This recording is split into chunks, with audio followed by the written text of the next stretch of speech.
మరి ఇంకా కల్పించాల్సిన అవసరం ఉందని చెప్పి నా భావన.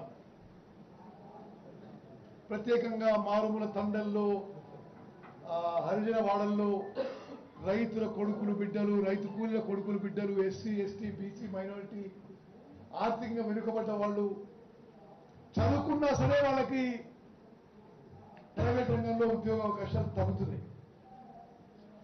ఎందుకంటే ఇంగ్లీష్ మీడియంలో వాళ్ళ బేసిక్ ఎడ్యుకేషన్ ఉండకపోవడం, అర్బన్ యూత్ కి పట్టణాల్లో పుట్టి పెరిగిన యూత్ కి పోలిస్తే అంత అవేర్నెస్ చైతన్యం లేకపోవడం.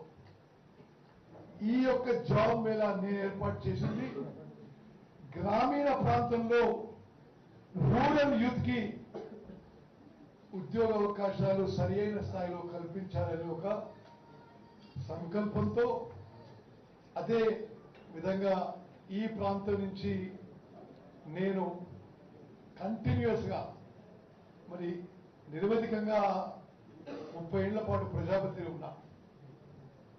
మరి మౌలిక సదుపాయాలు కల్పించడంలో ఎంతో కొంత పురోగతి సాధించినాం.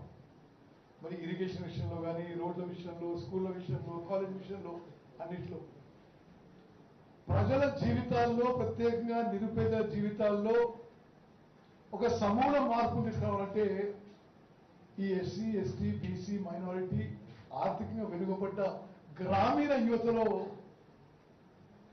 మరి ఉద్యోగాలు కల్పించాల్సిన బాధ్యత మా మీద ఉందని చెప్పి మేము భావించి 275 కంపెనీలతో సుమారు అన్ని కంపెనీలతో నేనే మాట్లాడినా.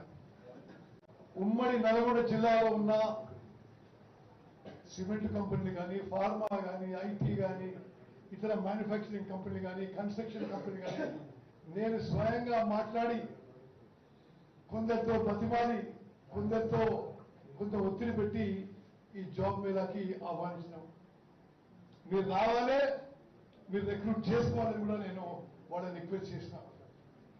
ఎక్కడైతే యూత్ కొంత ఎడ్యుకేషన్లో కానీ చైతన్యంలో అంత స్టాండర్డ్ లేకుంటే మీరు తీసుకొని వాళ్ళకి ట్రైనింగ్ ఇచ్చి, ట్రైనింగ్ స్టైపెండ్ ఇచ్చి ఉద్యోగాలు ఇవ్వాలని చెప్పి రిక్వెస్ట్ చేసిన. మరి నిజంగా ఈరోజు ఈ స్థాయిలో జాబ్ మేళా నిర్వహించడంలో ఇక్కడ నేను, మా ఎంబడి టీం మెంబర్స్ అందరూ కూడా బాగా కష్టపడరు. జిల్లా కలెక్టర్ ఎస్పీ కూడా బాగా సహకరించారు. రాష్ట్ర తెలంగాణ ప్రభుత్వం పరిశ్రమల శాఖ నుంచి digital employment exchange of Telangana బాగా సహకరించారు. సింగరేణి కాంగ్రెస్ వాళ్ళు మరి వారి అధికారులు